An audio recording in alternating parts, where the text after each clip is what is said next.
सभी को नमस्कार। मैं हिमांशु गंगवार। जी, जी, हाँ। जी, मैं बस आपके बारे में ही परिचय दे रही थी और उन्होंने बहुत अच्छी सर्विस छोड़ के जैविक खेती की तरफ बढ़े और उनके उनके यहाँ पर हम बताते हैं कि 33 गोवंश है और 30 घन मीटर वो गोबर गैस प्लांट है और वो खेती में गन्ना, मूंग, मूंगफली, मक्का, गेहूं, आलू, सब्जियां और गायों के लिए चारा, इन सारे विषयों पर वो कल हमें मार्गदर्शन दिया। आज फिर भी वो बिल्कुल आमंत्रित है 7 बजे। और अब आज हम जो भी भाई बहनों के कल पूछ रहे थे वो कृपया आप अपने सवाल भी कर सकते हैं। तो आज हिमांशु सर आपका स्वागत है। आप आइए अपनी बातें थोड़ा सा धन्यवाद। रखिए। जी।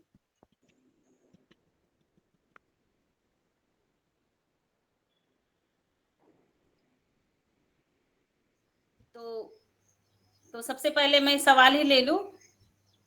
जी जी जी। जी। तो जी बहुत सुंदर। और जी मैं आज के शरद भैया जी जी निवेदन करती हूँ। जी मुख्य अतिथि को प्रणाम। और जी आपको भी प्रणाम। आपकी आप एक इस खेती में आए पढ़ाई से, वो बहुत अच्छा है। और जी मेरे कुछ छोटे छोटे क्वेश्चन रहेंगे जी जी जी जो पूरे सदन को और मुझे भी ऊर्जा देगा।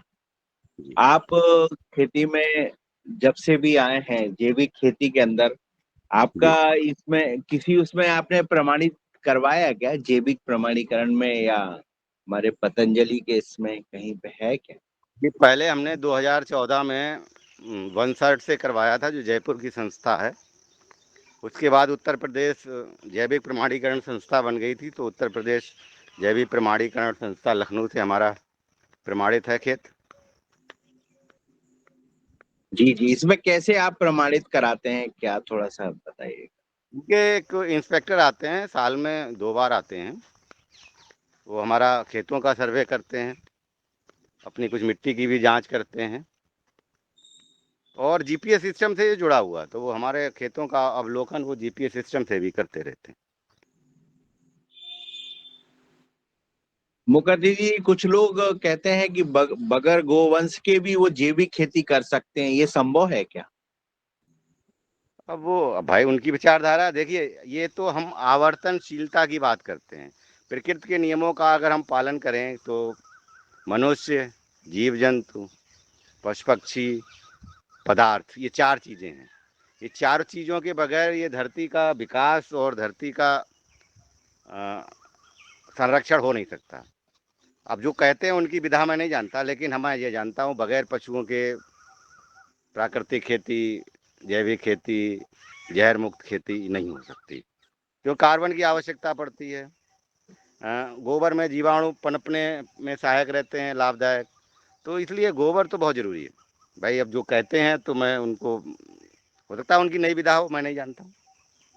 आजकल ऐसे बहुत से मतलब नए नए ट्रेनर आ गए हैं जो मतलब बगैर गाय के, वो हम्म, बगैर गोवंश के जैविक खेती पर अपना वो देते हैं कि ये जी जी बगैर। और मेरा मानना है कि ऐसा संभव नहीं है। जी, मेरा भी मानना है। नहीं, संभव जी के साथ साथ प्राकृतिक नियमों का अगर हम पालन करेंगे, तो उसमें मैंने फिर कहा, पदार्थ, पशु पक्षी, जीव जंतु और मनुष्य, ये 4 ही दिखते हैं। इन जी चारों का समावेश होना जरूरी है, जी, बहुत अच्छा। खेती में भी दूसरा और जीवन में भी। जी, मेरा ये था कि आप जैसे मान लो आपके खेतों में फंगीसाइड की आवश्यकता होती होगी या कीड़े जी जी लगते होंगे, तो आप जी इनको जी कैसे कंट्रोल करते हैं? कीड़े बहुत बड़ी समस्या है और जी जी। फंगस की भी रहती है, तो आप।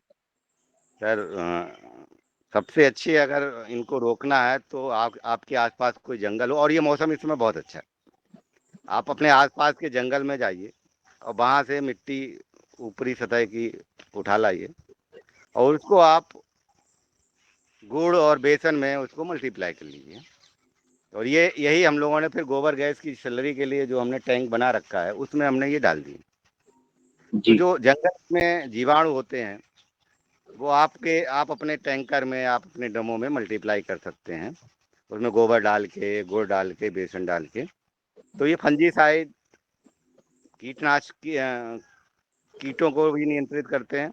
सबसे बड़ी जो मैंने देखा है 15 सालों में, अगर आपके खेतों में कार्बन पर्याप्त मात्रा में हो गया है तो फंजीसाइड और कीटनाशक की आवश्यकता बहुत कम पड़ती है। और अगर कहीं ज़रूरत भी पड़ी तो ये हमारा ये मिट्टी का घोल जो जंगल से हम लाते हैं और उसको हम देसी गाय के गोबर, गौमूत्र और इसमें हम मल्टीप्लाई कर लेते हैं, वो पर्याप्त रहता है। देखिए मैं आपको खेत दिखाऊं, अभी मैं खेत पे ही खड़ा हूँ, ये हमने गायों के लिए चारा बो रखा है। कल हमारे यहाँ आवारा सांड आ गए थे, थोड़ा नुकसान कर गए हैं, लेकिन ये फसल देखिए आप हमारी, जी ये ये फसल आसपास के खेतों से बहुत ही शानदार है। ना इसमें कोई इसमें तो हमने सिर्फ गोबर गैस की स्लरी 2 बार डाली, बाकी कुछ भी नहीं डाला। और जी ऐसी जी बर्बाद चल रही है कि ये जैसे दिन दूनी रात चौगनी चल रही है। बहुत बढ़िया, बहुत अच्छा। बहुत स्वस्थ भी दिख रही हैं आपकी। हाँ, आपका स्वस्थ दिख कहना रही है कि बहुत कार्बन अगर पर्याप्त मात्रा में है तो हमारे कीड़े ज्यादा नहीं लगेंगे। ज़्यादा तो नहीं, क्योंकि वो जी, जी तो बोले, आप कार्बन बोले। कितना होना चाहिए? कार्बन सर अगर 1% के आसपास हो गया तो फिर तो बहुत ही मजा आ जाएगा, फिर ऊपर बढ़ता रहेगा, कोई दिक्कत नहीं। 1% तो होनी चाहिए। जी जी जी, बहुत अच्छा। अच्छा, आप इसका बीज का प्रबंधन कैसे करते हैं? जैसे बीज आपको चुनाव करना है तो आप देसी बीज ज्यादा चुनाव करते हैं या फिर हाइब्रिड्स बीज लेते हैं? कोशिश यही करता हूँ कि देसी बीज मिलता रहे, और अगर जी नहीं मिलता है तो मैं हाइब्रिड भी ले लेता हूँ, कोई दिक्कत नहीं। जैसे मक्का आप देसी बोना, एक टेढ़ी खीर हो गई है, मक्का आप देसी बो दीजिए तो तोता, गिलहरी, सुअर, ये सब नुकसान कर देते। मैंने 10 बीघा में देसी मक्का बोई थी और मुझे 10 किलो में प्राप्त हुई थी, बीज भी नहीं लौटा था। तो मक्का तो मैं हाइब्रिड ले लेता हूँ, क्योंकि हाइब्रिड मक्का को ये चिड़िया और ये सब नुकसान नहीं कर पाते। तो मैं मध्यम मार्ग अपनाता हूँ, बहुत रिजिड नहीं रहता हूँ कि हाइब्रिड बीज ही मिले तभी लगाऊं। सब्जियां ज़्यादातर अब हाइब्रिड आ रही हैं, कुछ चीज़ें हमने जैसे है कि लौकी है, तरोई है, इनके, और फूट ककड़ी है, इनके देसी बीज संरक्षित कर लिए हैं। बाकी बाकी बीज आप हाइब्रिड यूज के करते देसी बीज नहीं मिल पाते तो हम हाइब्रिड ले लेते हैं। हैं? जी जी, बहुत। आपके परिवार में कौन कौन आपकी मदद करता है खेती में? पूरा परिवार है, हम जी हैं, हमारे जुड़वा भाई हैं सुधांशु, जी माता जी जी पिताजी अभी 82 के हैं और बहुत स्वस्थ हैं। उन्हीं का मोटिवेशन था। जब मैं नौकरी कर रहा था तो मैंने कहा कि मैं छोड़ना चाह रहा हूँ, तो उन्होंने कहा आप तुम्हें जो करना हो करो, मेरी तरफ से छूट है, और अभी भी मदद करते हैं।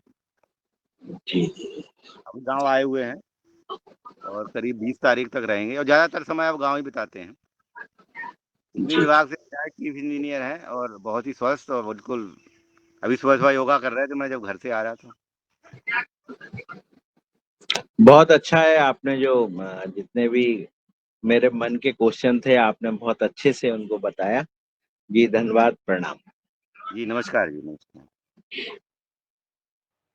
जी बहुत ही सुंदर ये वार्तालाप है और मैं उत्तराखंड से दिनेश सिंगवाल बोल रहा हूँ।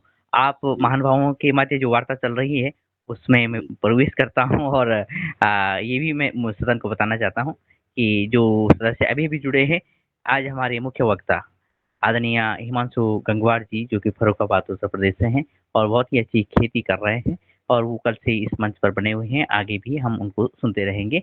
अभी वार्तालाप चल रही थी आदरणीय शरद वर्मा सर और आदरणीय हिमांशु सर के मध्य, और दोनों का जो टेस्ट है, दोनों का जो कार्य है, दोनों की जो विचार श्रृंखला है वो एक ही दिशा में बढ़ती है। दोनों इंजीनियर हैं, दोनों खेती करते हैं और आपने अभी उनकी वार्तालाप सुनी। इसी वार्तालाप को आगे ले जाते हुए मैं आदरणीय रमेश चंद्र मेहरा जी जो कि गुरु जी हैं, शिक्षक हैं, उनके पास पहुंचता हूँ और निवेदन करता हूँ कि वो अपना प्रश्न रखें और जो टिप्पणी है उसका स्वागत। जियो सदन जी को ओम, नमन। सभी आज को की नमस्कार। जियो जी ओम, सदन को नमन। आज की कक्षा बहुत अच्छी रही। मैं रमेश मेहरा, नर्मदापुरम, मध्य प्रदेश से। सर, कल आपने बताया था कि हम लगभग 700 किसानों के साथ काम कर रहे हैं और मक्का को आप ज़्यादा प्रोत्साहित करेंगे। और मक्का तो सर, जैसे जब ये सारे लोग आपके साथ जो है मक्का प्राकृतिक करेंगे या रासायनिक करेंगे? सर अभी तो 20-25 लोग हैं जो प्राकृतिक कर रहे हैं, बाकी जी रासायनिक कर रहे हैं, लेकिन धीरे धीरे उन्हें मोटिवेट कर रहे हैं। मैंने कल भी कहा था, जिस दिन हमें मार्केट मिल जाएगा प्राकृतिक खेती का, एक भी किसान रासायनिक खेती नहीं करेगा, वो करना भी नहीं चाह रहा, लेकिन जी मजबूरी है कि उसके पास मार्केट नहीं है, तो इसलिए वो रासायनिक खेती की तरफ दौड़ रहा है। जिस दिन मुझे मिल जाएगा कि हमारा मक्का अभी 25 रुपए का भाव है हमारे यहाँ, अगर उसका 40 रुपए का मिलने लगा, 35 का ही मिलने लगा, तो वो रासायनिक खेती छोड़ देगा। जी। जैसे सर, मैं नर्मदापुरम में रहता हूँ और हमारे यहाँ सबसे ज्यादा गेहूं, धान और मूंग होती है। जी जी और मान लो हम इसका एपीओ, जैसे आपने 500 किसान जोड़े या 700 जोड़े, हम भी 100-200 किसान को जोड़े, तो हमको क्या करना चाहिए गेहूं, धान और मूंग के लिए? नहीं, इसके लिए कुछ नहीं करना। पहले तो आपको जाइए, कृषि विभाग जाइए और अपना ये बताइए, अपनी जिज्ञासा बताइए, अपनी योजना बताइए कि मैं एफपीओ बनाना चाह रहा हूँ। तो कृषि विभाग हो सकता है नाबार्ड के थ्रू आपका बनवा दे, काफ़ी कुछ आपको मदद सरकार की तरफ से मिलेगी। और उसके बाद जब किसान आपके यहाँ, तो मूंग बहुत होती है, मुझे पता है कि मूंग तो आपके यहाँ खेत का खेत होता है, तो मूंग आपकी मार्केटिंग कर सकते हैं। और मूंग तो ऐसी चीज़ है कि हाथों हाथ लेने को लोग तैयार हैं, बशर्ते आप लोग, जो मुझे जानकारी मिली, हमारे मित्र हैं भोपाल में, आप लोग मूंग को सुखाने के लिए हर्बिसाइड डाल देते हैं, तो ये अगर जी बंद कर दें तो मूंग का मार्केट बहुत अच्छा है। बस एफपीओ जी बनाइए तो मूंग की मार्केटिंग तो हाथों हाथ हो जाएगी। गेहूं और चीज़ों की तो दिक्कत है, लेकिन मूंग में बिल्कुल दिक्कत नहीं। जी सर, जी जी हो। और सर बाकी एक और प्रश्न, जी एक प्रश्न और था। जैसे जी अभी आपने कहा कि हमको बेसन डालना चाहिए, है ना? जी और कहीं जब हम, जैसे हमने अभी परसों ही प्रशिक्षण में सुना सीटीबीटी में कि हाँ बेसन जो है वो दुर्गंध पैदा करता है, इसलिए बेसन नहीं डालना चाहिए।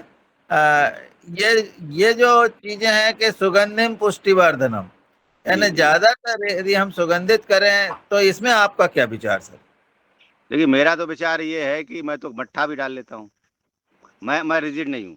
मुझे बेसन मिलता है, मैंने तो ढेंचे की दाल भी डाली है।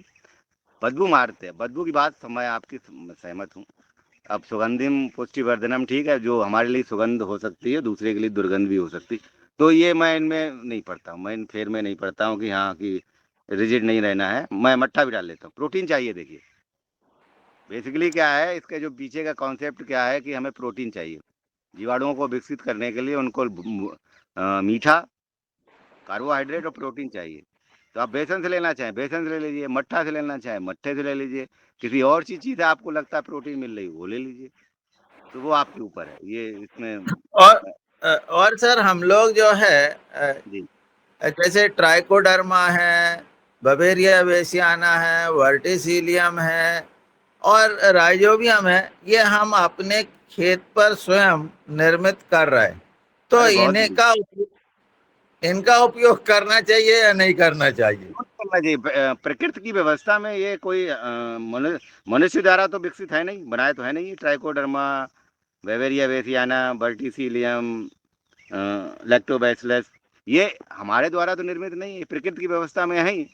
इन्हें हमने कलेक्ट जी कर लिया है। तो जी कर सकते, मैं तो कहता हूँ, मैं तो मध्यम दर्शन वाला आदमी हूँ। कहाँ जहाँ से भी जो अच्छा लगे, जो आपको अच्छा जी लगे, जो आपका विवेक कहे, वो आपको करना चाहिए। जी। ओम सर, ओम प्रणाम सर, प्रणाम जी, ओम। हाँ,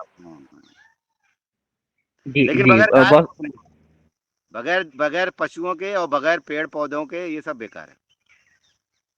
खेत में पेड़ पौधे जी होने चाहिए, आपके पास पशु जी जानवर होने चाहिए, उसमें देसी गाय हो तो सर्वोत्तम है। जर्सी तो बिल्कुल ना हो, बाकी जी भैंस भी चल जाए कभी कभी। जी सर, निश्चित ही, क्योंकि हम जी मनुष्य हैं। जी और जैसे आपने कहा है कि मनुष्य हैं, ये हमारे जीव जंतु हैं, हमारे गोवंश हैं और जो पदार्थ हैं जिनका प्रयोग हम अपनी खेती में करते हैं, तो मनुष्य होने के कारण हम वास्तव में मध्यम मार्गी तो हैं ही हैं। हम जी समन्वय करते हैं धरती, इस प्रकृति के बीच और अन्य अन्य इस पारिस्थितिकी के बीच, तो मध्यम मार्गी अगर हम हो गए, तो वास्तव में हम सहयोगी हो गए इस प्रकृति के। और जी इस तरह से हमारी खेती का सिलसिला आगे बढ़ता है। बात आपने कही कि जो अगर मार्केटिंग की व्यवस्था हो और किसानों को मार्केट की आवश्यकता हो तो निश्चित ही लोग जो ज़हरीली खेती है उसकी तरफ नहीं बढ़ेंगे और अभी पिछली बार एक कोई प्रगति गोखले और इस तरह से कई लोग इस मंच पे आए हैं। प्रगति गोखले जी का कल संवाद था कि वो भी शायद कल 1-2 दिन में जुड़ेंगी योगाहर के मंच से। तो जी वो भी मार्केटिंग के लिए अपनी तरफ से काफ़ी अच्छा प्रयोग कर रही हैं, आईआईटी बॉम्बे से है और इस दिशा में अन्य सदस्य भी जो कि मार्केटिंग कर रहे हों, तो एक-दूसरे के साथ समन्वय करते हुए निश्चित ही हम आगे बढ़ेंगे और इन्हीं बिंदुओं के साथ मैं आगे बढ़ता हूँ और आगे हैं आदरणीय बिंदेश्वर तिवारी जी। जी तिवारी जी आप इस वार्तालाप में अपनी बात रखिएगा।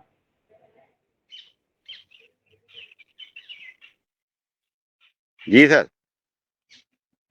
शायद तिवारी जी तक सर आवाज़ नहीं। जी जी, जी जी, वो जी, जी। थोड़ा मैं बिजी हूँ सर आज। जी, जी, आपका हैंड रेज़ था। जी, कोई बात नहीं। आप व्यस्त हैं और आदरणीय अनिल राय जी, आपका हैंड रेज़ है। आप का स्वागत है सर। आप भी उत्तर प्रदेश से हैं आदरणीय राय साहब। जी कल बात हुई है। जी ओम सदन के सभी को सादर प्रणाम। हिमांशु जी को बहुत बहुत प्रणाम। जी मैं नमस्कार। आप जो है 2012 से खेती कर रहे हैं, जैविक के खेती और अच्छे से कर रहे हैं। तो ये हम लोग भी, हम तो उत्तर प्रदेश के हैं, हो सकता है कि कभी हमको लगे कि आपके यहाँ आना हो, तो यदि हम आ सकते हों तो आप अपनी सहमति दीजिए और अपना फ़ोन नंबर अगर दे देंगे तो अच्छा रहेगा कि वार्ता करके कुछ हम भी करें।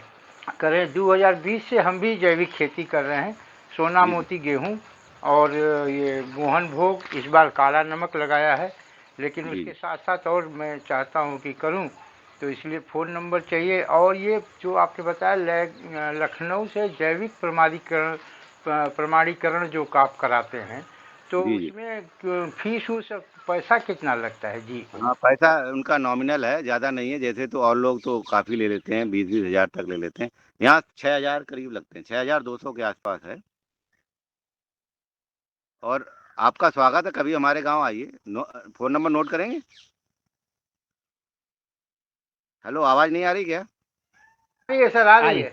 आप नंबर दीजिए। हाँ तो नंबर लीजिए 700 जी 765 765 31 31 72। 72। जी धन्यवाद औ सर। और आप कभी भी आ जाइए, बगैर बुलाए जब भी आइए। आपका मन लगेगा मुझे अचानक आना है, आप बगैर बताए मुझे चले आइए। आपका स्वागत है। दूसरा एक चीज़ अभी फर्रुखाबाद हम से, लोग। जी सर फोन फर्रुखाबाद नंबर एक से बार कितना रिपीट दूर है कीजिए। सर? फ़ोन नंबर 700 जी जी 765 3172। जी जी ये फर्रुखाबाद से कितना दूर है सर? फरुखाबाद से 17 किलोमीटर है, कायमगंज रोड पे। अच्छा कुइयाँ धीर 17 गाँव है। किलो। क्या नाम है गांव का? कुइयाँ धीर। कुइया झील। जी कौन जी। सा ब्लॉक है सर? शमशाबाद। शमशाबाद। ठीक, ठीक है, धन्यवाद सर। जी सर, कभी तो आइए, स्वागत है आपका। जी जी प्रणाम सर, प्रणाम। जी प्रणाम प्रणाम। जी सर और जब तक कि अन्य हैंड रेज़ होते हैं तो आदरणीय मुख्य वक्ता जी से मेरा प्रश्न है, जी क्योंकि आपने मध्यम मार्ग चुनने की बात कही है और अभी आपसे पहले वार्ता कर रहे थे आदरणीय रमेश मेहरा जी। जी उसी तरह की बात ये है कि जैसे कि अधिकतर किसान जो जैविक खेती है उसमें केंचुआ खाद का जो केंचुए का उपयोग करते हैं, केंचुआ खाद का उपयोग करते हैं। तो क्या आप भी केंचुआ खाद का उत्पादन करते हैं या फिर आप मुख्यतः जो सैलरी है उसी पे बेच को आगे बढ़ाते हैं? देखिए, केंचुआ जो खाद है वो विदेशी केंचुआ से बनती है। उसका नाम आइसेनिया फिटेडा है और ये हमारे देश के लिए नहीं है। ये मैं थोड़ा समय लूँगा। 2000 में जब हमारे यहाँ यूपी डाक की शुरुआत हुई थी, तो डॉक्टर आर के पाठक जी जो वरिष्ठ वैज्ञानिक थे, वो इसके डायरेक्टर थे। तो उन्होंने मुझे चयनित किया था कि आपको केंचुआ खाद का प्रशिक्षण के लिए आपको बेंगलोर जाना है।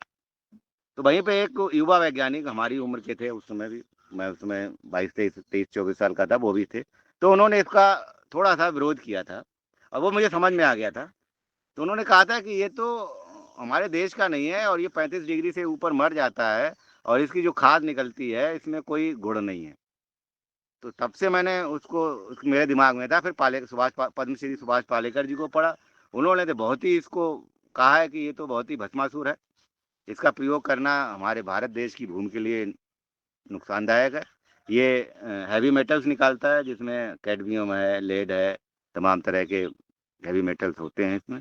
तो ये केंचुआ खाद का तो मैं भी समर्थक नहीं हूँ, मैं तो विरोधी भी हूँ। हाँ, देसी केंचुआ आप मल्चिंग करिए, जीवामृत डालिए, घन जीवामृत डालिए, आपको केंचुओं की फैक्ट्री अपने आप आपके खेत में आ जाएगी। हमें कहीं बाहर से केंचुए की खाद की आवश्यकता ही नहीं। और हमारा देसी केंचुआ मिट्टी खाता है, और जो मिट्टी अपने निकालता है बाहर खाने के बाद, वो मिट्टी जो ऑर्डिनरी मिट्टी है उससे 7 से 8 गुना रिच होती है, लाभदायक होती है। और उसमें तमाम तरह के जो लाभदायक जीवाणु होते हैं, जो हमारी फंगस और हमारे जो बीमारी फैलाने वाले जीवाणु हैं, उनको खाती है। तो हमें अपने देसी केंचुओं को बढ़ाना है, और वो भी फ्री में बढ़ते हैं और फ्री में आपका लेबर का काम करते हैं। तो मैं ना इसको प्रमोट करता हूँ, ना मैं इस पे बात करता हूँ कि विदेशी केंचुए की खाद को इस्तेमाल करना चाहिए।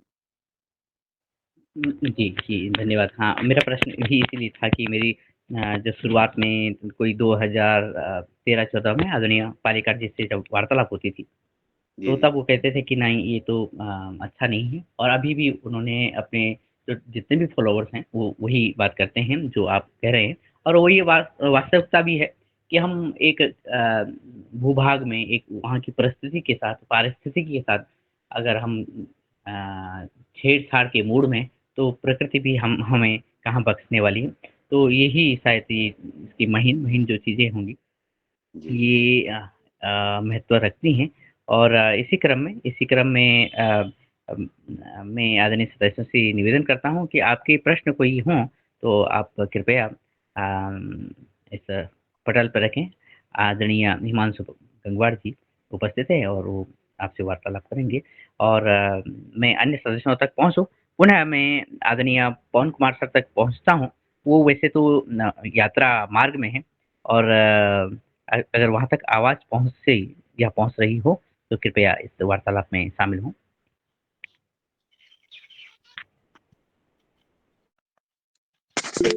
जी, धन्यवाद ओम। और बहुत-बहुत धन्यवाद दिनेश जी, और स्वागत पुनः हिमांशु जी आपका हमारे इस योगाहार के आज द्वितीय दिवस में इस परिवार में।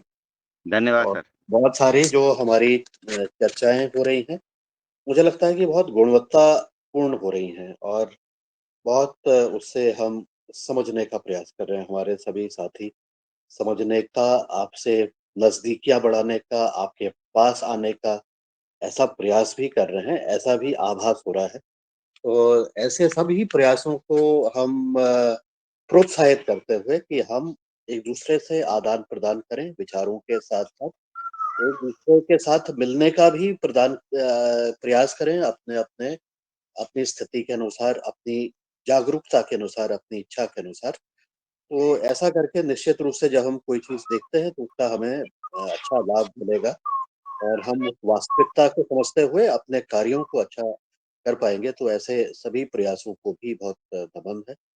और ऐसी जो मैंने कल बात कही थी कि हमारे बहुत सारे ऐसे संसाधन हैं हमारे सदस्यों के, उन सबको अगर हम लेते हैं तो हमारे पास एक बहुत बड़ा नॉलेज बेस तैयार है, एक्सपीरियंस बेस तैयार है। इस एक्सपीरियंस का अगर हम फ़ायदा ले पाएँ, तो निश्चित रूप से हमें सबकी नॉलेज और सबके अनुभव, और उसके आधार पर जो अमृतमयी कुछ अ, चीज़ निकल के सामने आएगी, वो हमारी खेती को, हमारी जीवन शैली को, हमारे काम करने के तरीके को, उसको परिवर्तित करेगी सकारात्मक तरीके से। तो ऐसे सभी प्रयासों को नमन करते हुए, मैंने बहुत सारे प्रश्न तो आपसे कल पूछ लिए थे। ऐसा कोई विशेष प्रश्न नहीं है। बस ये है कि आपके पास भी क्या ऐसे नेटवर्क हैं जिससे आप ऊर्जा लेते हैं? उसका आपका क्या अनुभव है? और इसको इस तरह के नेटवर्क्स की अगर उपयोगिता अच्छी है, तो इसको बढ़ाने के लिए हमें क्या करने की आवश्यकता है? ये मेरा एक प्रश्न है आपसे, आप भी अपनी राय दीजिए। देखिए हमारे पिताजी और मामा जी एक जीवन विद्या दर्शन है, बाबा नागराज जी, अमरकंटक। तो वहाँ से हम लोगों ने जो पिताजी और जो जिन्होंने जो दर्शन में जो उन्होंने सीखा है, जैसे आवर्तनशीलता है, प्रकृति का नियम है, सह-अस्तित्व, जिस जो अभी हम बात कर रहे थे कि पदार्थ है, जीव-जंतु हैं, पशु-पक्षी हैं और मनुष्य हैं। ये जब तक हम अपने सबके साथ नहीं रहेंगे, तब तक प्रकृति का विकास नहीं होगा, प्रकृति का संरक्षण नहीं होगा। तो मैंने समझा कि मनुष्य सिर्फ़ 3 चीज़ों के लिए यहाँ पे है, प्रकृति का सदुपयोग, प्रकृति का संरक्षण और प्रकृति के साथ जीना। तो ये 3 चीज़ें जो जो हैं वो प्रकृति के नियमों के अनुसार हमें चलने को ये दर्शन बताता है। और इस ये खेती भी आवर्तनशीलता कहिए, आप प्राकृतिक खेती कहिए, प्रकृति में आवर्तनशीलता है ही। हम बड़े होते हैं, एक अगर पेड़ को ले लें हम, पेड़ छोटा होता है, गुठली से निकलता है, बीज से निकलता है, बड़ा होता है, जवान होता है, पत्ते रोज़ झाड़ता है, पशु-पक्षियों के लिए आहार देता है। अंत में गिर के, सड़ के, पदार्थों में विलीन होके फिर उसी अवस्था में आ जाता है। तो ये जो साइकिल है ये हमारे भूगोल में भी पढ़ाई जाती है। मैं हमारी पत्नी पीएचडी हैं भूगोल से, तो मैं एक दिन किताब पढ़ रहा था उनकी, तो उसमें भी ये साइकिल थी, कार्बन साइकिल है, नाइट्रोजन साइकिल है, अम, तमाम तरह की साइकिल हैं जो हमारी इस प्रकृति की व्यवस्था को चलाती हैं। लेकिन इस विकासवाद की दौड़ में हम ये साइकिल भूल गए, हम पेड़ काट डाले, हमने हमने अपने पशुओं से प्यार नहीं रहा, हमारे पशु-पक्षी हमने खा डाले, हमने तालाब खत्म कर दिए। तो ये प्रकृति की व्यवस्था जो सीखा है, हम जो अपने बुजुर्गों से, बड़ों से सीखते रहते हैं, तो उसको हम अपनी खेती में लागू करते रहते हैं।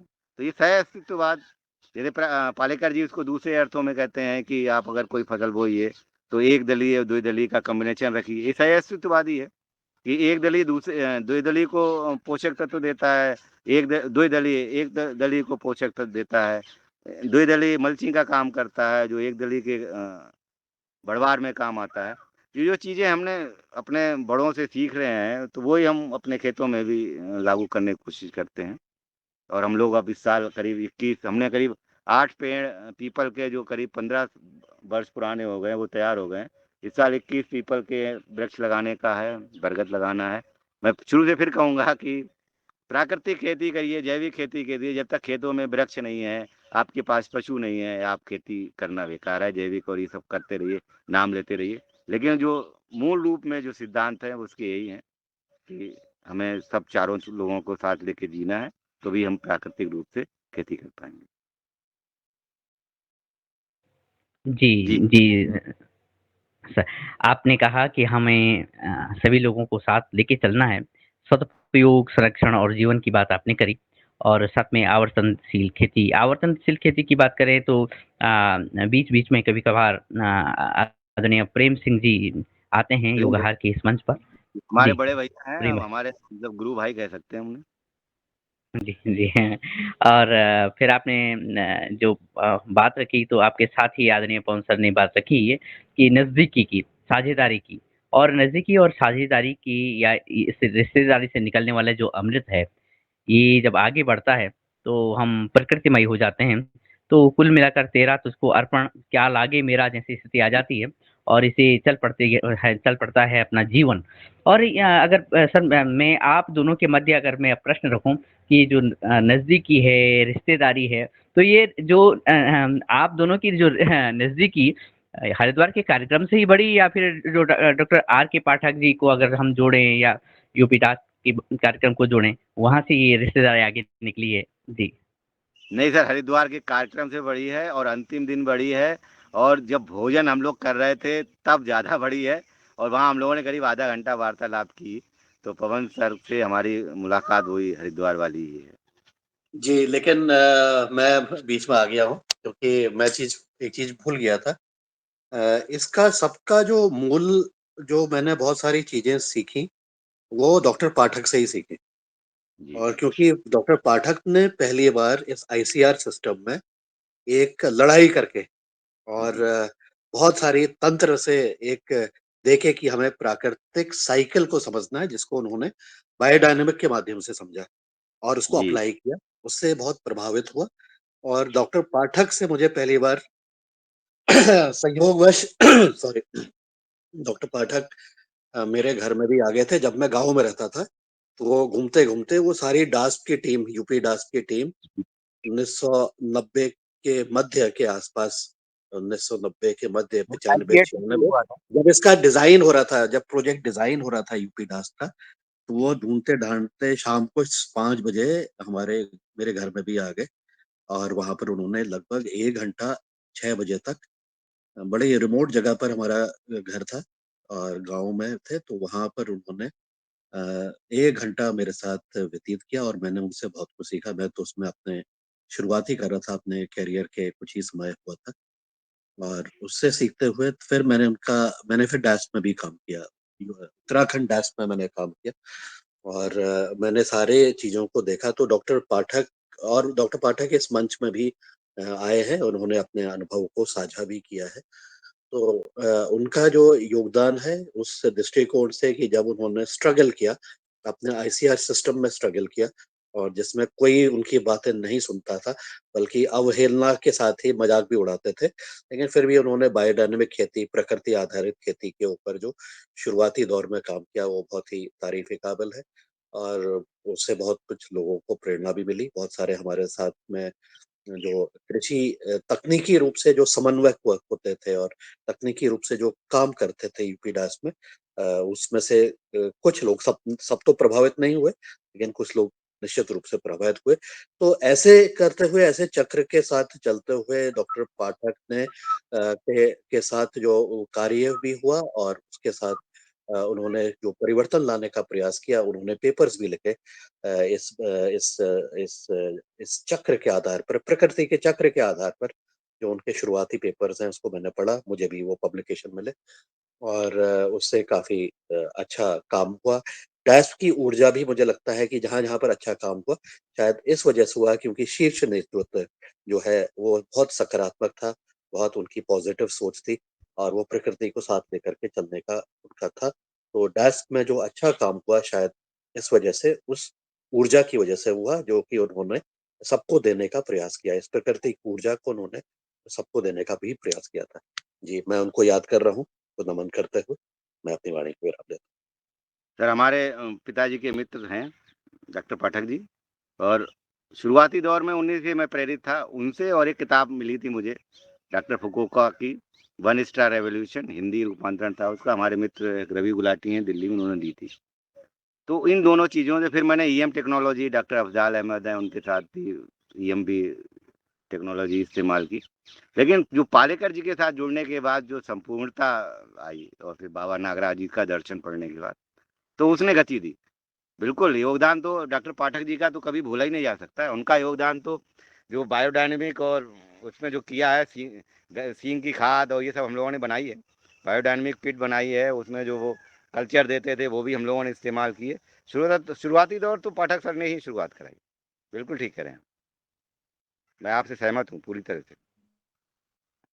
जी जी सर। तो ये जो जो ये हमारे कृषक बंधुओं की जो नातेदारी है, रिश्तेदारी है, ये साझेदारी है, ये निरंतर इस तरह से आगे बढ़े और मैं पहुँचूँ डॉक्टर आदरणीय रमेश चंद मेहरा जी का पुनः हैंडल है। उससे पहले मैं ये कहूँ कि एक बार इनका मैं विद्यार्थी जीवन में मुझे कृषि से संबंधित कुछ बातें समझनी थी।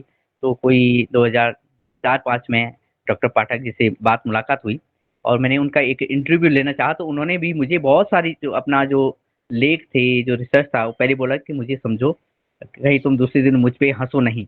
तो उन्होंने पहले अपना जो साहित्य मुझे दिया और वहीं से मेरा उनसे जुड़ा हुआ। बाद में पता चला कि आदरणीय पवन सर उनसे बहुत पहले से जुड़े हुए हैं और इस सिलसिले में ये बात भी सामने आई कि उन्होंने जो बगीचों में जो सूक्ष्म यज्ञ होता है सुबह-शाम के समय, उसका भी प्रयोग किया। तो सर क्या आप भी ये मतलब ये सोच सकते हैं कि क्या यज्ञ पैथी से हमारी जो प्रकृति है, हमारी जो खेतों की प्रकृति है या पारिस्थितिकी है, वो सहयोगी है हमारी खेती के लिए?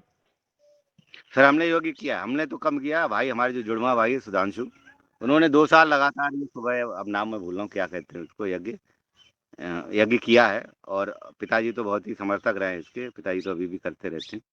मैं मानता हूँ कि यज्ञ सूक्ष्म रूप में काम करता है। भस्म, अगर आप किसी की 1 कुंटल लकड़ी को जला लें तो 1.5 किलो भस्म निकलती है, ये काम करते हैं। लेकिन जो जीवाणु विकसित करने के लिए और अन्य चीज़ें हैं, उसमें ये काम नहीं करता। ये हम छिड़क दें तो हमें ऊर्जा तो मिलती है, ये तो मैं मानता हूँ। हमारे, अब इस पे एक छोटी-सी कहानी सुना दूँ, समय है ना सर? जी, जी, स्वागत है सर। जी। हमारे नाना जी के एक मित्र थे, जो साधु थे, देवगिरी जी नाम था उनका, और हमारे यहाँ ननिहाल है, वहाँ पे वो उनका एक मठ था। तो गाँव में जो भी बीमार होता था तो वो उस यज्ञ की भस्म उसमें दे देते थे, और 90% लोग ठीक हो जाते थे। तो मैं छोटा था उसमें, तो मैंने पूछा, मैं उनको भी नाना ही कहता था। मैंने, नाना जी ये बताइए इसमें क्या है जो आप इसको दे देते हैं? आप हाथ डाला, आपने दे दी, जितनी हाथ में आई उतनी दे देते थे। बोले कुछ नहीं, मैं जो लकड़ियाँ लाता हूँ अपनी आयुर्वेदिक समिधाएँ जो लाता हूँ, जिसमें पीपल है, अड़ूसा है, कई नाम उन्होंने बताए थे, चिड़चिड़ा की जड़ है, अपामार्ग है। बोले मैं 30-40 इनकी सबकी लाता हूँ, उसी को से मैं हवन करता हूँ। और वो जो सूक्ष्म रूप में जो है, उनकी जो गुणवत्ता है वो 20 से 50 गुना बढ़ जाती है। तो उसमें मैंने माना नहीं था, लेकिन अब मैं मान रहा हूँ। जिस तरह से जब से पाठक जी से और ये सब से जुड़ा था, उसके बाद शुरू किया, अपने जो मिश्रा जी हैं कानपुर वाले, वो यज्ञ करते ही हैं, मैं मानता हूँ। लेकिन ये इतना व्यवहारिक नहीं हो पा रहा था। पालेकर जी ने जो जिस तरह से व्यवहारिक बनाई खेती, ये तो मैं मानता हूँ, ये इसमें दम है। राख हम छिड़कते ही थे हमारे, मुझे याद है बचपन, गाँव बीता मेरा बचपन में ही, तो मैं दादी और ताई जी के साथ जब खेत में आता था, तो राख लेके आती थी। सब्जियों में अगर कोई कीड़ा वीड़ा लग गया तो राख छिड़क देती थी, कीड़े खत्म हो जाते थे। तो ये पद्धति तो हमारी पुरानी है, ये कारगर है, 100% कारगर है। जी। जी, जी, आदरणीय। और निश्चित ही ये एक छोटा-सा सहयोगी आपने कहा है। और मैं आदरणीय रमेशन मेहरा जी के पास पहुँचता हूँ, वो अपनी जिज्ञासा रखें। जी। जी ओम। सर मैं तो एक जानकारी चाह रहा था सर से कि सर हमारे यहाँ अभी 5 महीना पहले जबलपुर में गोरखपुर के आसपास कहीं सर वो यहाँ पर आए थे और ये कह रहे थे कि हम बायोगैस जो है वो बहुत सारी चीज़ें वहाँ पर उत्पन्न कर रहे हैं और उनका प्लांट लगभग लगभग 88 लाख रुपए का बनता है। तो सर ऐसी कोई आपको जानकारी है क्या, गोरखपुर के आसपास कहाँ है ये? देखिए, गोरखपुर में तो मैंने नहीं देखा, लेकिन सोनीपत में 2 भाई हैं, जो अपनी जी। पूरी इंडस्ट्री गोबर गैस से चला रहे हैं। वो गोबर गैस गौशाला से खरीदते हैं, और उसके बाद वो किसानों को वो सैलरी बहुत नॉमिनल पैसों में दे देते हैं। और मैं देखा हूँ, मैं वहाँ उनके यहाँ 4 घंटे रहा हूँ, और वो पूरी की पूरी अपनी जो उनकी जो लोहे की इंडस्ट्री है, जिसमें वो बनाते हैं, उनकी फर्नेस वगैरह भी हैं उसमें, तो वो पूरा उससे चला रहे हैं। और वो बहुत, दोनों भाई बहुत ही डेडिकेटेड लगे, बहुत यंग थे, और बहुत बढ़िया काम कर रहे हैं। तो अगर सोनीपत का मुझे नंबर मिला कभी, मैं आपको दे दूंगा। नहीं आप जी सर, वहाँ पर अभी उन्होंने जो हमको जानकारी दी थी, अब वो नंबर मिस हो गए हैं। कहने लगे भारत सरकार उस पे जो है, उत्तराखंड सरकार भी जो है उस पे लगभग लगभग 90% जो है सब्सिडी दे रही सर। हाँ सर, ऐसा दे कोई वहाँ है? दे रही है, दे रही है। 90% तो नहीं मैं कह सकता, लेकिन हाँ 50 से 60% की तो दे रही है। हमारे शाहजहाँपुर में एक बन रहा है, जो बायोगैस, जो जी जी जी। बायो प्लांट के उस पे करेगा। वो मक्का भी खरीदने की तैयारी कर रहे हैं हमारे यहाँ से। तो ये काम तो चल रहा है, सरकार हाँ का हाँ जोर हाँ। इस पे लगा है। और उसकी खाद को भी वो किसानों को वापस करेंगे बहुत ही कम कीमत पे। तो ये कार्यक्रम तो चल रहे हैं। गोरखपुर का तो मुझे नहीं आइडिया है, लेकिन हाँ ये शाहजहाँपुर में अभी कुछ लोग आए थे हमारे यहाँ, क्योंकि शाहजहाँपुर हमारे से बहुत जी पड़ोस है। तो वो आए थे, वो कह रहे थे हमारे यहाँ प्लांट बन रहा है, और अगली साल से हम मक्का, खड़ी मक्का, वो कह रहे थे, बोले आपको पकाने की जरूरत जी नहीं है। जी जी जी। हाँ ऐसे ही सर, वो जबलपुर में भी आए थे, उन्होंने यहाँ प्रशिक्षण दिया था। आदरणीय जी हमारे सर भैया वहाँ गए थे। जी। तो थोड़ा सा हो गया, उनसे मिल नहीं पाया, तो वो नंबर चाह रहे थे, कहीं मिल जाता तो अब नहीं है तो फिर एक चीज और है, इसमें फ्रॉड बहुत घुस गए हैं, तो जेन्युइन लोगों के साथ ही काम करिएगा पूरा। जी जी जी ये देख के 2-4 फ्रॉड मेरे पास आए थे, हाँ जिनका काम सिर्फ पैसा बटोरना था, आपसे कुछ ऐंठ ले जाना और वापस नहीं आना। तो ऐसे लोगों से भी थोड़ा दूरी बढ़ा हाँ नहीं सर, वो तो अब इतने बढ़िया ग्रुप से जुड़े हैं सर, और ऐसे सब लोग मिल रहे हैं तो ऐसे तो कुछ होगा नहीं। पर फिर भी जी। उसीलिए हमने आपसे जानकारी ली सर जी। भारत सरकार काम जी कर हो, रही है। हाँ जी सर, जी सर। जी धन्यवाद सर। और कुल मिलाकर कि जो हमने खेती की अलग-अलग विधाओं को लेकर की बात करी है, हम उसके बाद अग्निहोत्र से लेकर बायोगैस से लेकर के हाँ, और सर अभी और दूस याद आ गया, 2 साल किया है। जी, जी। जी, जी, जी। और इन विधाओं से लेकर जब आगे बढ़ते हैं, तो इन विधाओं और आज की वार्ता को आदरणीय हमारे मुनीलाल जी भाई साहब कैसा देखते हैं, उनके पास पहुँचेंगे थोड़ी देर में। उनसे पहले आदरणीय कल्पना कोठले जी, आपका हैंड रेज़ है। जी। सदन को नमन। हिमांशु भैया जी को भी नमस्ते। जी, नमस्ते। दादा जी, मैं ये जानना चाह रही थी, मैं अज्ञानी हूँ, मैं तो सीख रही हूँ अभी इस ग्रुप से। तो जो बायोगैस, जो गोबर गैस का जो सैलरी निकलती है, सैलरी बोलते जी, जो आप, तो जी। उसको किस प्रकार से डालते हैं, कितने दिन में रखते हैं? जैसे बाहर निकलता है ना जो उसका जी, जी। जो सैलरी, तो उसको मिला के डालते हैं या खाद के रूप में डालते हैं, या जैसे 1 एकड़ में कितना डालते हैं, उसका प्रमाण क्या है? जैसे अभी धान की खेती लग रही है हमारे साइड में, तो इस किस जी, जी। प्रकार से है? और जो घन जीवामृत होता है वो बेस्ट होता है कि ये सैलरी अच्छी सही होती है? इस प्रकार से बताइएगा। देखिए, मैं कंपेयर तो नहीं करूँगा, लेकिन मैं आपको चलिए पहले गोबर गैस टैंकर के पास ही ले चल रहा हूँ, मैं खेत में ही हूँ।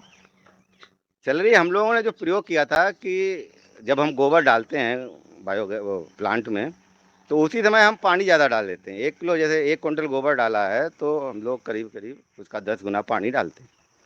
तो वो पतली स्लरी हमारे पास और तैयार स्लरी मिलती है, जो सीधे टैंकर में भरी है। और देखिए, आपको शायद दिख रहा हो, ये हमारा टैंकर, इसमें स्लरी दिख रही होगी।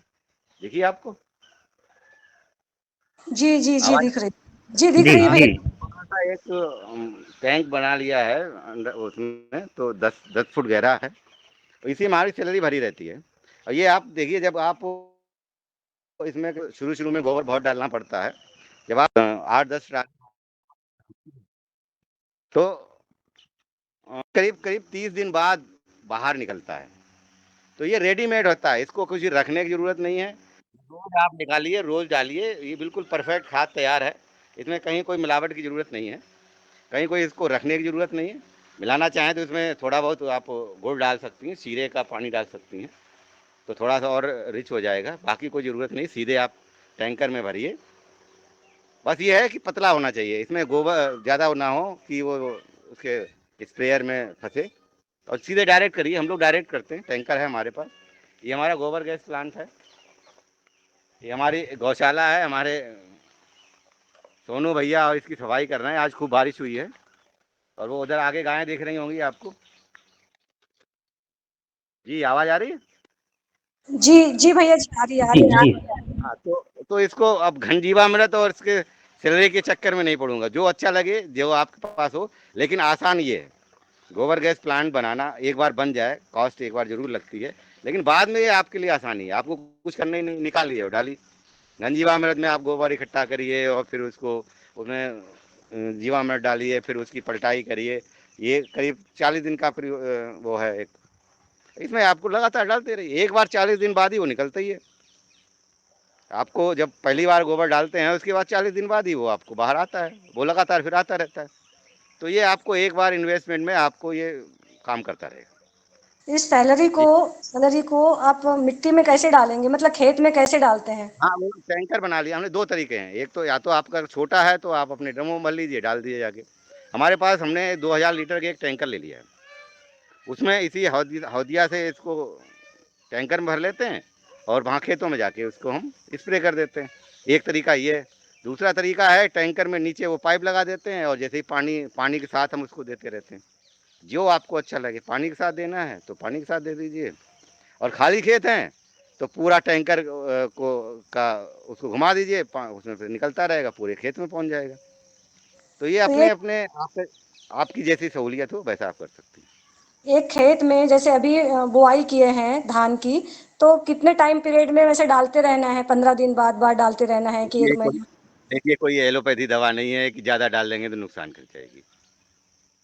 आपका मन भर जाए कि हाँ हमने डाल दिया खूब, उतना डाल दीजिए। कोई कोई फास्ट कोई वो नहीं है, ऐसा थंब रूल नहीं है इसका कि आपको इतना ही डालना है। नुकसान करने वाली चीज़ नहीं। जैसे ही आपको जितने खेत हो उस हिसाब से डिवाइड कर लीजिए, जितना आपके पास है उस हिसाब से उतना डालते रहिए। हर हफ्ते डाल दीजिए, बहुत अच्छा है। 15 दिन में डाल दें तो भी अच्छा है, महीने भर में डाल पा रही तो भी कोई बात नहीं। जी धन्यवाद भैया जी, धन्यवाद। जी जी जी जी, धन्यवाद दीदी।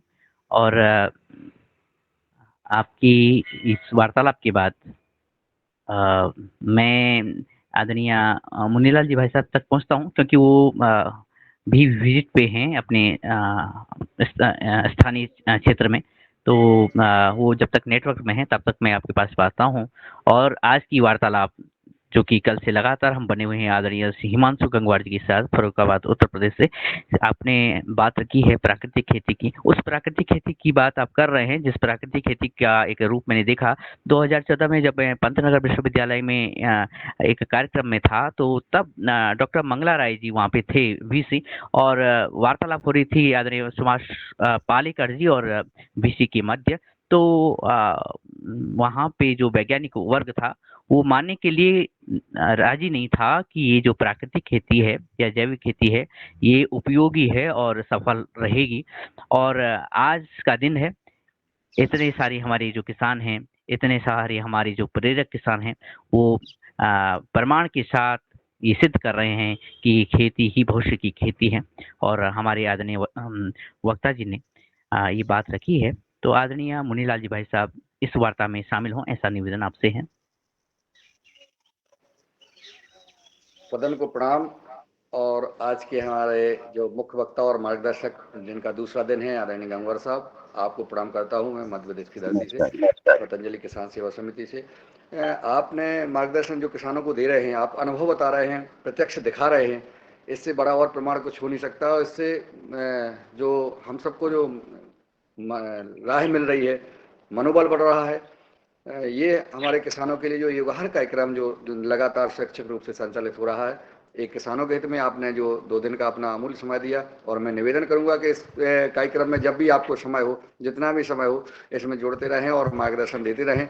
हम एक दूसरे से लगातार वैज्ञानिक और किसान आपस में चर्चा कर रहे हैं। ऐसा करते हुए आज 1152 दिन हो गए हैं। 1152 दिन से कभी भी किसी दिन एक भी दिन गैप नहीं रहा।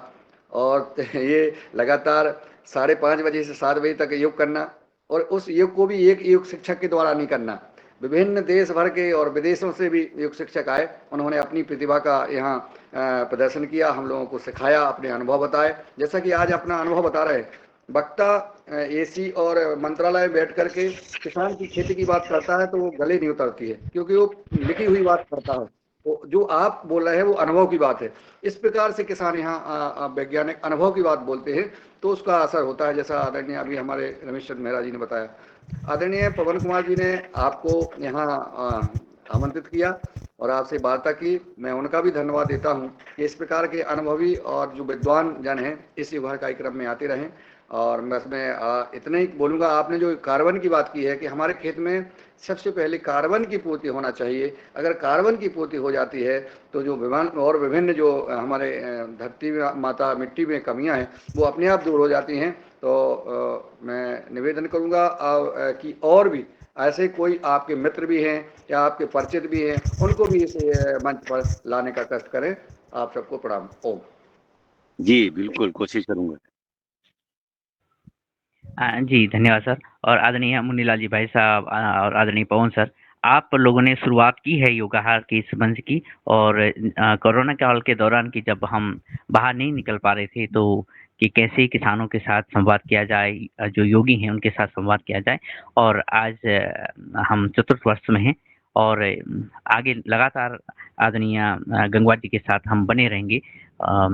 ऐसी विनती भी है, ऐसे अनुरोध भी है और ऐसी अपेक्षा भी है। सौभाग्य है और कि जुड़ा रहूंगा। एक और आदरणीय हमारे अजय सिंह गंगवार साहब टीकमगढ़ में से जिला पंचायत सीईओ रहे हैं, अजय सिंह गंगवार, और अभी आईएएस हैं, भोपाल में आयुक्त हैं मध्य प्रदेश शासन में, और उनका मार्गदर्शन मुझे मिला और उन्होंने मुझे बिल्कुल इतना सहयोग किया कि जो सामाजिक क्षेत्र में आया उन्हीं की बदौलत आया था सर। जी जी जी, हमारे छोटे भाई लगते हैं। जी बहुत और जी उन्होंने मुझे मेरा मनोबल बढ़ाया। जब स्वच्छता अभियान का कार्यक्रम चल रहा था 2006-7-8 की बात है, उस समय हम नहीं जानते थे कि एनजीओ क्या होता है। बोले यादव जी आप इतना अच्छा काम कर रहे हैं, एक एनजीओ बना लो। मैंने सर मैं एनजीओ नहीं जानता हूँ। उन्होंने मुन्नीलाल यादव निर्माण एजेंसी नाम से जो है वो करके कि क्योंकि तुम काम अच्छा कर रहे हो, उस समय शौचालय को कोई नहीं मानता था गांव में। हम लोग प्रचार प्रसार हमने जब किया ना, इतने प्रसन्न हुए वो कि उन्होंने नाम से जो है एक वो बनाया, जबकि एनजीओ था ही नहीं उस समय। हमने फिर त्रिदेव गौ मानव सेवा समिति का उनकी प्रेरणा लेकर के और फिर आगे बढ़े थे, और जो आज चल रहा है लगातार। तो मुझे ध्यान आ गया आपका कि ऐसे मनोबल हमारे बड़े भाई कह लें या मार्गदर्शक कह लें, तो उनको मैं यहाँ से इस मंच से प्रणाम करता हूँ। जी जी निश्चित ही, और नाम के साथ भी कुछ बड़े काम होते हैं। और आदरणीय आपके साथ गंगवार लिखा है, गंगा माँ गंगा की भी कुछ प्रेरणा निश्चित ही है, और ये प्रवाह निरंतर आगे बढ़े। और इसी प्रवाह के साथ में आदरणीय डॉक्टर दुबे सर के पास पहुंचता हूं, उनका हैंड रेज है, वो अपनी बात रखें सर।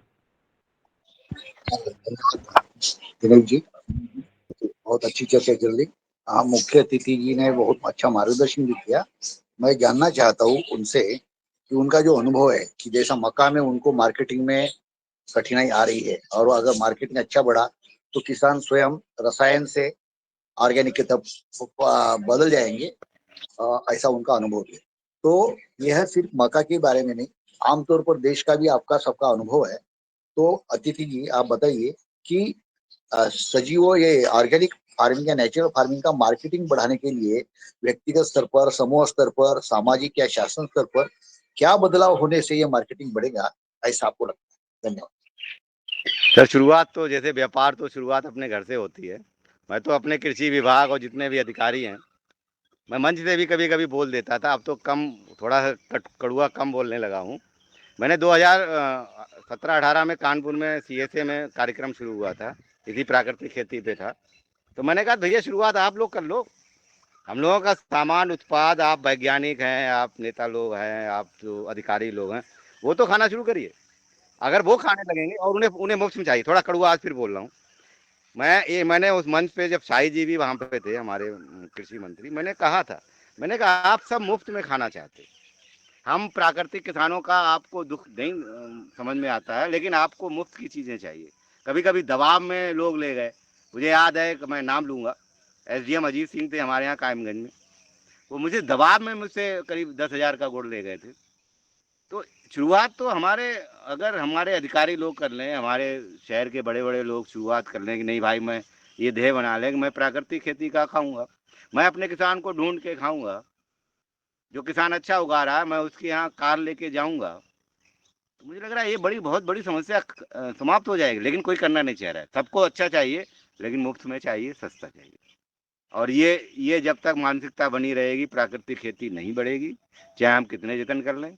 ये तो हम एक मिशन के तौर पे ले रहे हैं, जिनमें हमारे पास हमें पैसा बहुत कमाने की चाहत नहीं, इसलिए चल रहा है, परिवार का सहयोग है इसलिए चल रहा है। वरना जिसको जीवन यापन के लिए खेती करनी है तो वो बहुत दिनों तक नहीं कर पाता। हमारे कई साथी छोड़ गए, तमाम समस्या आई। या तो सरकार ध्यान दे कि भाई हम 50% ऊपर जो भी प्राकृतिक खेती कर रहा है लैब टेस्ट करके, मैंने कल भी यही कहा था, तो वो अगर सामान खरीद रहे तो बढ़ पाएगी। या सामाजिक जागरूकता बढ़े। जैसे अभी बहन जी का नाम आया, प्रगति गोखले जी का, कि IIT बॉम्बे से हैं, वो काम करना चाह रही हैं। हमारा IIT कानपुर में जा रहा है, कई बच्चे जो हमारे साथ जुड़े हैं IIT के, वो काफ़ी IIT में प्रमोट कर रहे हैं और हमारा काफ़ी गुड़ वो लोग खरीदते हैं। तो इंडिविजुअल ऐसे काम कर रहे हैं। अब मुझे लग रहा है धीरे धीरे प्लेटफॉर्म पे आना पड़ेगा सबको, कि गुड़ हमारा ले लें, किसी की दाल, जैसे प्रेम भैया के यहाँ से दालें हैं और कटिया गेहूँ बहुत अच्छा मिलता है, वहाँ से ले लें। तो ये एक ऐसा नेटवर्क मुझे लग रहा है, ये पतंजलि वाला शुरुआत हुई है, तो हो सकता है आगे हम लोग बढ़ें, तो ये नेटवर्क बनाना पड़ेगा सर, उसी इससे के बगैर काम नहीं चलेगा। जी निश्चित निश्चित ही सर, नेटवर्क की ज़रूरत है और ऐसे नेटवर्क की ज़रूरत जहाँ रेडी टू ईट तो मिले, यानी जो परोसी हुई थाली तो मिले लेकिन उसका कुछ वैल्यू हो। अभी तो स्थिति ये है कि जो थाली परोसी जा रही है और उस परोसी हुई थाली की कीमत नगण्य है, जिसके कारण किसान भी सोच रहे हैं कि हम थाली खरीद लें और उसकी वजह से खेत के खेत खाली हो रहे हैं। तो ऐसी थाली जो खेत करे खाली, वो उस पे तो विचार करना ज़रूरी है, वरना फिर दूसरी तरफ जो थालियाँ हैं पटी हुई है ज़हरों से और तमाम तरह की बीमारियाँ हमारे सामने आ रही हैं। इस पर वार्ता करने की कोई आवश्यकता भी नहीं है, सभी जानते हैं। और आदरणीय शरद वर्मा सर का आपका हैंड रेज़ था। जी, आप बात रखिएगा और उसके साथ-साथ समय भी हो रहा है। जी, आदरणीय वर्मा जी।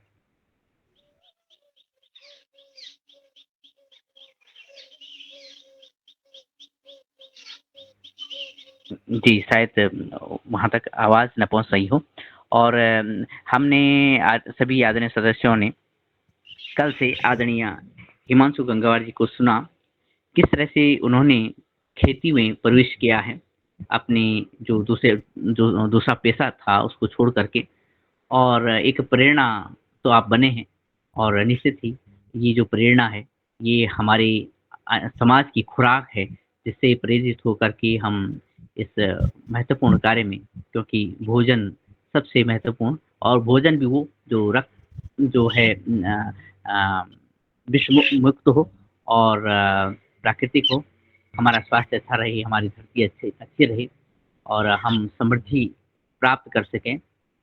अलग-अलग बिंदुओं को, अलग-अलग तथ्यों को लेकर आप आगे बढ़े। कई प्रश्न भी और कई विषय भी आपने उनको जन्म दिया है वार्तालाप के लिए।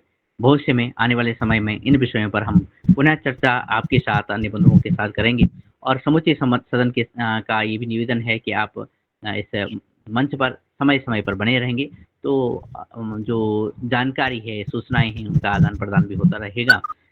इन्हीं बातों के साथ मैं आदरणीय पवन कुमार सर, जिन्होंने आपको इस मंच से जोड़ा और हम सब आपसे जुड़े, साथ ही जो आज के योग शिक्षक हैं, सभी के माध्यम से मैं आपका बहुत-बहुत धन्यवाद करता हूँ और ये निवेदन कि हम पुनः मिलते हैं इसी कार्यक्रम में और अपनी जो नातेदारी है, नज़दीकी है, साझेदारी है, उसको आगे बढ़ाते हैं और खेती किसानी को आगे बढ़ाते हैं। धन्यवाद सर, प्रणाम। सभी को नमस्कार, धन्यवाद मुझे सुनने के लिए। जी, आदरणीय दिनेश भैया, आपका भी बहुत-बहुत धन्यवाद और आदरणीय हिमांशु भैया जी का भी बहुत-बहुत धन्यवाद। बहुत सुंदर आज वो दिन हम लगातार जैविक खेती पर चर्चा की, समाधान हुआ, बहुत सुंदर, अच्छा लगा। धन्यवाद, सबका धन्यवाद। जी, सभी को नमस्कार। जी, नमस्कार, बहुत-बहुत धन्यवाद। और फिर मिलेंगे दोबारा। जी सर, बिल्कुल मिलते रहें। कभी भी आपका मन हो, सुबह से यही लिंक है जो आज लिंक से आप जुड़े हैं, यही लिंक हमेशा के लिए है, लिंक बदलती नहीं है। कभी भी आप किसी को भी शेयर कर सकते हैं और जब भी मन है 5:30 बजे से लेकर 8 बजे तक कभी भी जुड़ सकते हैं आप। जी। Thank you. ओम, सभी को धन्यवाद, सादर प्रणाम। धन्यवाद, ओम, प्रणाम।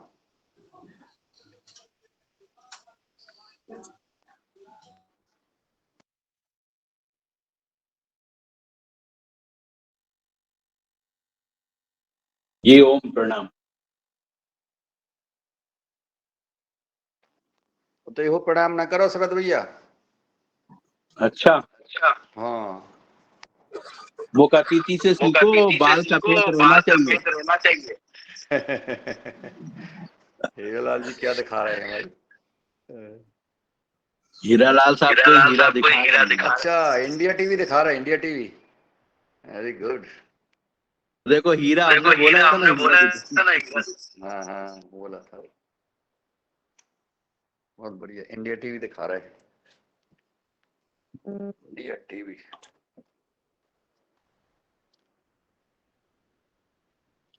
स्वामी जी को योग करते देखो। इंडिया टीवी पे देखा करें, उन्हें शेयर भी किया करें।